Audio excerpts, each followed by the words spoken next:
Hello friends, मैं Manish Chopra APS online classes में आपका एक बार फिर से स्वागत करता हूं। आज हम लोग जो आपका अध्याय 2 चल रहा है मात्रक एवं मापन, उसमें हम बात करेंगे आज मात्रक की कि भाई मात्रक किसे कहते हैं। मात्रक देखें, मैं आपके सामने कुछ मात्रक लिखता हूं, जैसे मीटर, किलोग्राम,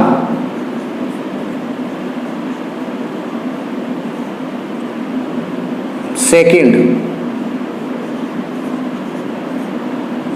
मीटर प्रति सेकंड। ये मैंने आपके सामने कुछ मात्रक लिखे हैं। मुझे पता है मीटर जो है वो लंबाई का मात्रक है, किलोग्राम जो है वो द्रव्यमान का मात्रक है, सेकंड जो है वो समय का मात्रक है, मीटर प्रति सेकंड जो है चाल या वेग का मात्रक है।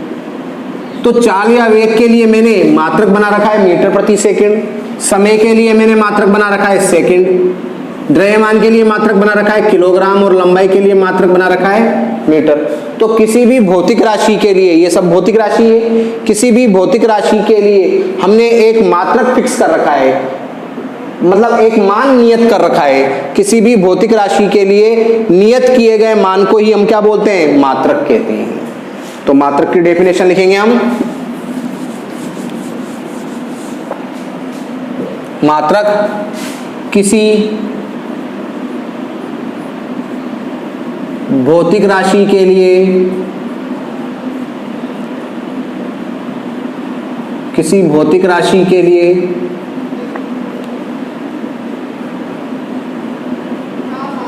किसी भौतिक राशि के लिए नियत किए गए मान को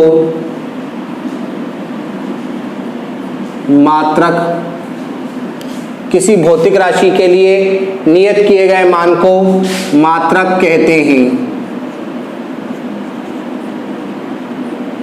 किसी भौतिक राशि के लिए नियत किए गए मान को मात्रक कहते हैं। अब जिस प्रकार से भौतिक राशियां 2 प्रकार की होती है, मूल राशि और व्युत्पन्न राशि, वैसे ही मात्रक भी 2 प्रकार के होते हैं। मूल राशियों के जो मात्रक होंगे उन्हें हम क्या बोलेंगे, मूल मात्रक, और जो व्युत्पन्न राशियों के जो मात्रक होंगे उन्हें क्या बोलेंगे हम, व्युत्पन्न मात्रक। तो मात्रक जो होते हैं वो भी 2 प्रकार के होते हैं।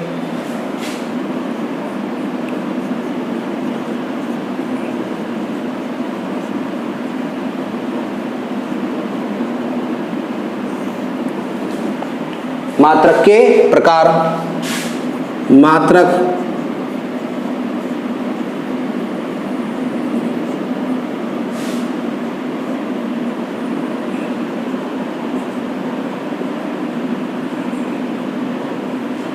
मात्रक 2 प्रकार के होते हैं।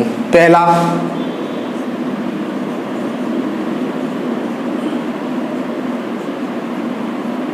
मूल मात्रक,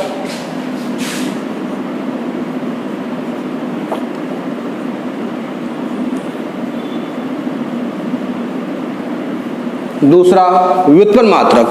तो मात्रक जो होते हैं वो 2 प्रकार के होते हैं, एक होता है मूल मात्रक, एक होता है आपका व्युत्पन्न मात्रक।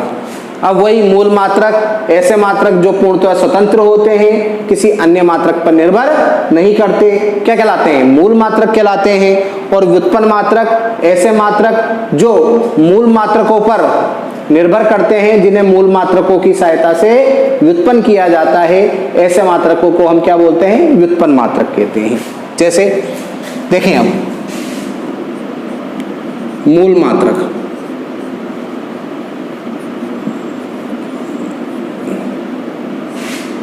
वे मात्रक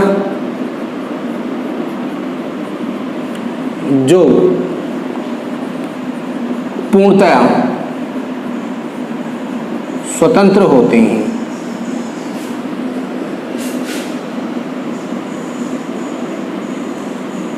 जो किसी अन्य मात्रक पर जो किसी अन्य मात्रक पर निर्भर नहीं करते हैं।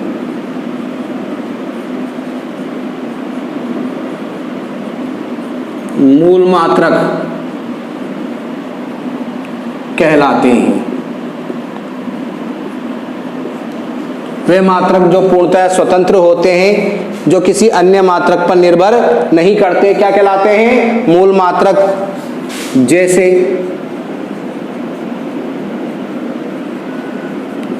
जैसे लंबाई, द्रव्यमान तथा समय के मात्रक।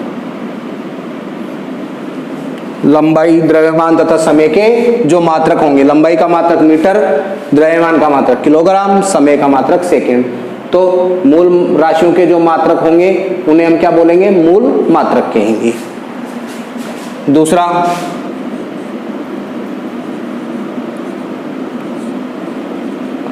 व्युत्पन्न मात्रक। व्युत्पन्न मात्रक वे मात्रक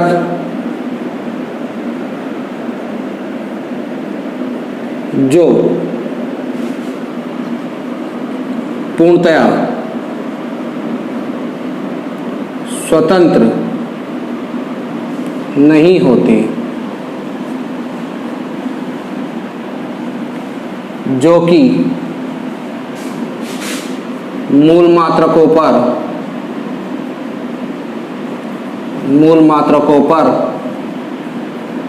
निर्भर करते हैं, जो कि मूल मात्रकों पर निर्भर करते हैं। अर्थात जिन्हें मूल मात्रकों की सहायता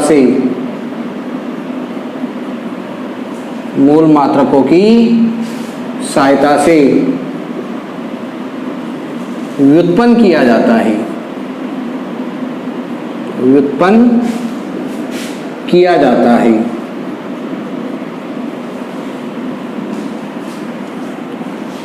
व्युत्पन्न मात्रक कहलाते हैं। व्युत्पन्न मात्रक कहलाते हैं। व्युत्पन्न मात्रक कहलाते हैं। जैसे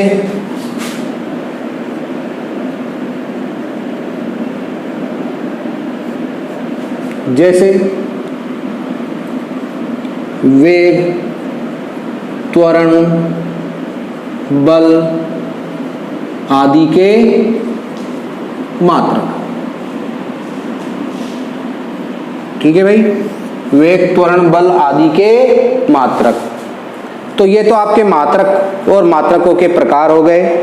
अब जब भी किसी मात्रक का चयन किया जाता है, जब भी कोई मात्रक का निर्माण किया जाता है और जब किसी मात्रक को बनाया जाता है, तो उस मात्रक की कुछ विशेषताएं होती हैं।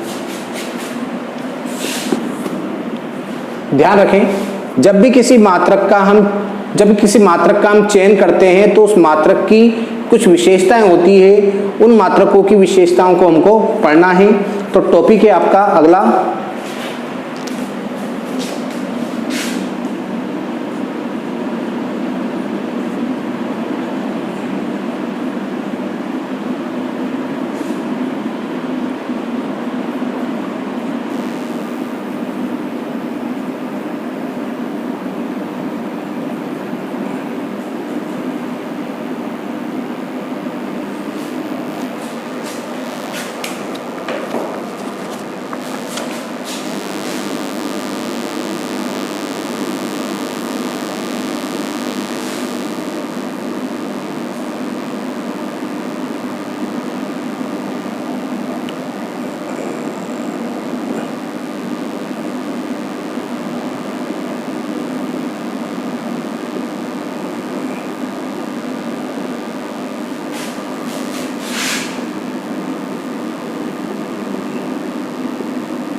चयन किए गए मात्रक की विशेषता, चयन किए गए मात्रक की निम्नलिखित विशेषताएं होनी चाहिए।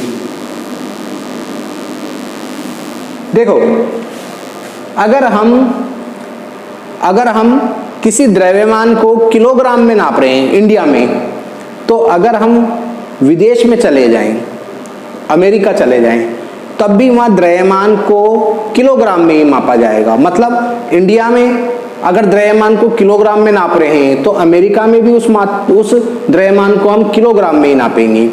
तो जो मात्रक हमने चयन किए हैं वो सर्वमान्य होने चाहिए। मतलब सभी जगह पूरे संसार में कहीं भी आप किसी भी देश में चल जाओ, वो मात्रक सभी जगह प्रचलित होना चाहिए। तो चयन किए गए मात्रक सर्वमान्य होने चाहिए। पहली बात, चयन किए गए मात्रक सर्वमान्य, उचित आकार एवं परिमाण के होने चाहिए।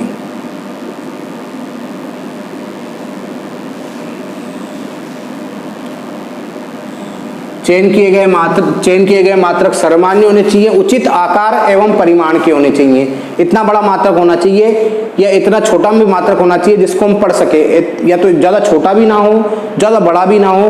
तो उचित आकार एवं परिमाण का मात्रक होना चाहिए, सर्वमान्य होना चाहिए।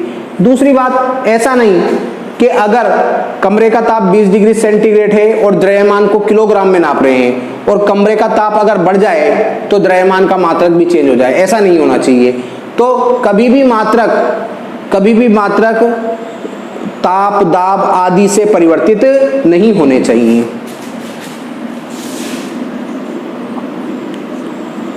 चयन किए गए मात्रक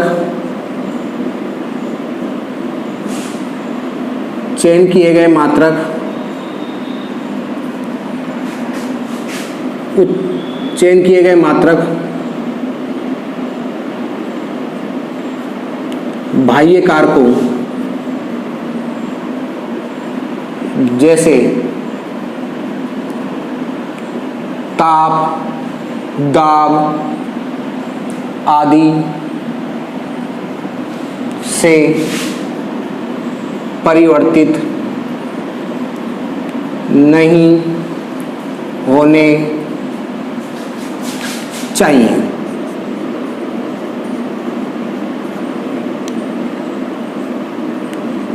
तीसरा, चयन किए गए मात्रक सुपरिभाषित होने चाहिए। परिभाषित होने चाहिए। चयन किए गए मात्रक सुपरिभाषित होने चाहिए, मतलब जिन्हें अपन आसानी से परिभाषित कर सकें, ऐसे मात्रकों का चयन किया जाना चाहिए। अब मात्रक जो होते हैं, जैसे आपने देखा भी होगा 1 मीटर में 100 सेंटीमीटर होते हैं। तो आपको जो होते हैं मात्रकों की पद्धतियां होती है। मात्रक पद्धतियां जो होगी वो हम अगली क्लास में समझेंगे। धन्यवाद।